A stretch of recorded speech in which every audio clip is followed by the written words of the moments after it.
이재명 대통령이 금융과 연금 등 6대 핵심 분야의 구조개혁을 통해 잠재 성장률을 반등시켜야 한다고 말했습니다.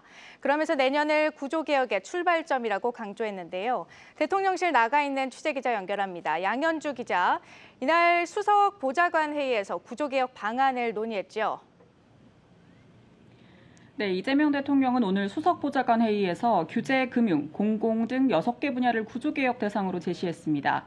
우리 경제의 잠재 성장률이 마이너스까지 떨어질 수 있는 현재의 상황을 역사적 분기점이라고 진단하며 이 잠재 성장률을 반등시키기 위해선 전면적인 구조개혁이 불가피하다고 강조했습니다.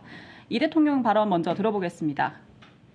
정부는 내년이 본격적 구조개혁을 통한 대한민국 국가 대전환의 출발점이 될 수 있도록 관련된 준비를 철저하고 속도감 있게 준비해야 되겠습니다. 특히 구조개혁에는 고통과 저항이 따른다며 경기 회복의 불씨가 켜진 지금이 구조개혁의 적기라고 거듭 밝혔습니다. 이와 함께 노동개혁을 언급하며 노동자, 사용자와 정부가 상호 존중과 상생 정신으로 국가 난제를 하나씩 풀어가야 한다며 이 경사노위의 조속한 정상화에 노소가 힘을 합쳐달라고 당부했습니다. 민주노총을 포함해 각 노동단체가 사회적 대화에 참여해야 고용유연화 등 노동시장 구조개혁이 가능하다는 메시지로 해석됩니다. 이 대통령은 대선 후보 시절부터 노사 합의를 기반으로 한 고용유연화를 꾸준히 강조해온 바 있습니다. 이 금융 분야와 관련해서도 금융기관이 수익 중심 관행에서 생산적 금융으로 구조전환이 필요하다고 강조해온 바 있습니다. 오늘 강훈식 대통령 비서실장은 아랍에미리트로 출국을 했습니다. 한국형 전투기 수출 등과 관련해서 이 방산 세일즈 외교를 펼칠 것으로 보이죠. 네, 강훈식 비서실장은 오늘 새벽 대통령 전략경제협력 특사 자격으로 아랍에미리트로 출국했습니다. 대통령실 관계자는 강 실장이 특사로 다시 임명돼 중동 지역의 핵심 협력 대상 국가를 방문할 예정이라며 AI, 방산, 첨당 등 포괄하는 전략적 경제 협력 모델 구축을 논의할 계획이라고 설명했습니다.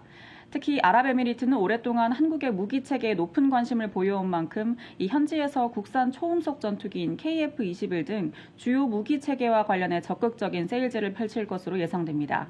강 실장은 지난달 특사에 임명된 이후 폴란드, 루마니아, 노르웨이를 잇따라 방문하며 방산 외교를 이어간 바 있습니다. 오늘 오전에는 한미 정상회담의 합의 내용이 담길 조인트 팩트시트를 공개한다는 보도가 나왔는데요. 대통령실은 어떤 입장을 내놨습니까? 대통령실은 오늘 해당 보도에 대해 발표 내용과 시점은 여전히 미정이라고 밝혔습니다. 정부는 지난달 21일 한미 정상회담 이후 양측 합의 내용을 공식 문서로 담은 팩트시트를 조만간 발표하겠다고 했지만 아직까지는 발표되고 있지 않은 상황입니다. 한국의 핵추진 재래식 잠수함 도입을 둘러싼 연료 공급 문제 등을 놓고 미국 내 부처 간 조율이 지연되고 있는 것으로 알려져 있습니다. 정부는 팩트시트가 발표되는 대로 MOU를 체결하고 국회에선 특별법 제정을 추진할 예정입니다. 지금까지 대통령실에서 한국경제TV 양현주입니다.